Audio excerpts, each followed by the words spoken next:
Hey, what is up, everybody? This is Harrison Barron, the Millennial Entrepreneur, and today's topic is a little less glamorous than the rest. And today's topic is the worst part about being a solopreneur.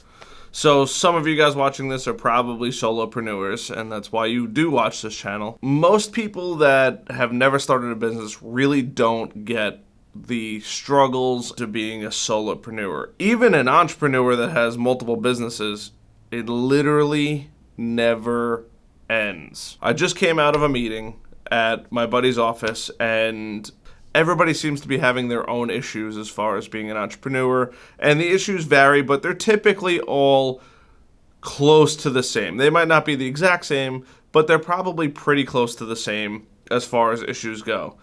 But the hardest part about being a solopreneur that nobody really talks about is the fact that you literally have to do everything yourself. And here is the best and worst part about that. So there's obviously good with bad. I never want anyone to think that. And I absolutely love being a solopreneur, and I'm so excited to be a full-blown entrepreneur with employees underneath me, and that's going to come over time. But the worst and the best parts of it. So we're going to start with the best parts because I think everybody likes the bad parts, so we're going to put that at the back. So here's the best parts. Everything is totally in your control. If something happens, it's your fault. And that might sound crazy, but you don't have to rely on somebody else to do it. If you need to get it done, it's on you. That's also kind of like a good with the bad type thing. The other great part about being a solopreneur is you have all of the freedom that you want. So if you want to take the day, you don't have to worry about like making sure your employees are working and things of that nature. It's just you. You can run and gun. I go away moderately frequently, and when I do, I don't have to worry about making sure my employees working in the office while I'm away. I just bring my laptop and I just get some work done when I'm away. I travel and work, and I think working remotely is the best thing about what I do, and a lot of what the industry and companies are starting to move into is being able to work remotely. It doesn't matter what industry you're in, that's just a thing that's happening. So that's really cool. I do really enjoy that. The other best part about being a solopreneur is there is all the decisions that need to be made all go through you. And it's not like you have to bounce ideas around with other people or you have to talk and work out different things. It's all you. If you want something, you get it done. You can just make those decisions. You don't have to say, hey, is there money in the budget? Let me go check with my finance guy. Let me go work with this guy. Let me go do this. Let me go talk about this. No, it's you. You and only you. You can get up at the crack of dawn and work till, 6 o'clock at night. You could work at 9 o'clock in the morning and work till midnight. You could also work 4 hours a day as a solopreneur. You get to pick your schedule. You get to figure out how much work you want to bring on. You don't need to say, hey, I need to make $200,000 this year to pay for my employees. No, you have the freedom to do so much. And that is the absolute most beautiful part about the whole thing is the fact that you don't actually have to do all that much if you don't want to do. That's the catch. If you don't want to do it. Nobody's forcing you to do it. You just have to do the work to fulfill the clients that you have, and anything extra is on you. If you want to go out and aggressively seek new clients, you could do that. If you want to go out and focus on SEO for the week, you could do that also. If you want to just take the week off and really kind of live a laid-back life and just answer the phone if it rings, you could absolutely do that too. That is the best part about being a solopreneur. Now, we're going to get into the worst part about being a solopreneur.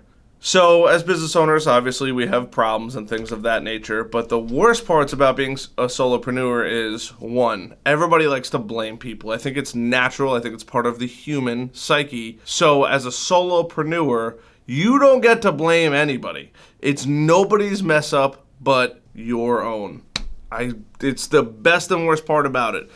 Some people hate it, some people love pointing blame. Some people never like to take the blame on. Those people are probably not good solopreneurs. Problem number 2 of being a solopreneur. All the money that gets made is yours. And you're probably thinking like, isn't that a good thing? No, because nobody's there to tell you what to do with your finances. You don't have a finance person that says, hey, you need to do this and this and this with your money to make it last. It's all on you.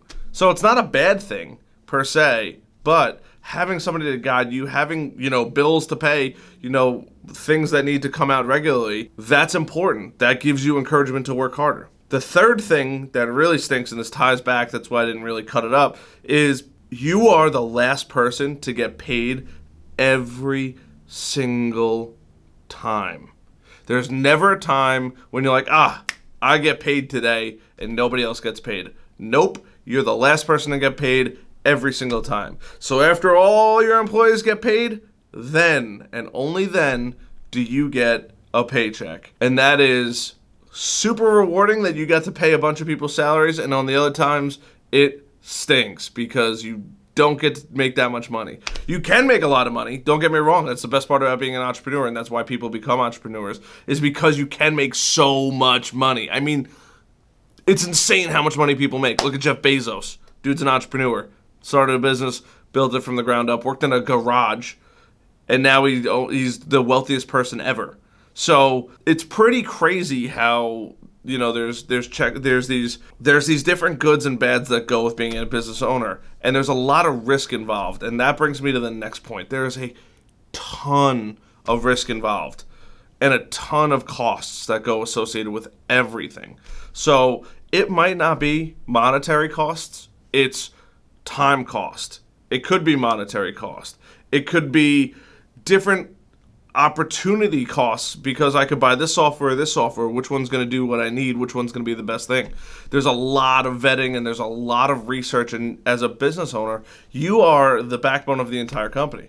Essentially, and I don't mean you have to do it every single time, but essentially you need to know how to do just about everything. And you'll learn that over time. I didn't know how to do everything for the longest time, and I still don't think I know how to do everything. I'm still learning on a regular basis, but now it's getting a little easier because it's becoming part of my process. So for example, I didn't really know how to edit videos come a year and change ago. I could probably get something put together in some kind of manner, and that would have been okay, would have been acceptable for customers, but I would have never gotten to the point where I could edit videos pretty quickly. It takes me about a half hour to edit a video now, and in my eyes, that's incredible. I'm super happy with that, because I never could do that before. And in the grand scheme of things, I'm a super basic video editor. I have a tremendous amount of video editing to learn, and I want to learn that. I really do enjoy doing these videos, and I have a podcast and many other things where all of this stuff is super applicable. And learning all of these skills is really rewarding, and it makes you super valuable. And I'm going to make a whole nother video on why the CEO makes the most money and all of that kind of stuff, because some people have a major problem with that, and I want to address that. But you get all of these skills, you learn all of this stuff that's going to help run your company. So if an employee does call out sick and they can't work remotely, or something happens, this, that, or the other thing, you can start to address those different things and go forward with it. So I hope this video is really helpful. It's one of my shorter ones, but if you guys like this video, please smash that subscribe button. I really, really do appreciate it. It means the world to me. And also hit that like button. It does help the video. Share it out with somebody, especially if you found value in this video. Share it out with somebody else who you think might find value in that video. I am Harrison Barron, the Millennial Entrepreneur, and I will see you guys on the next video. See ya.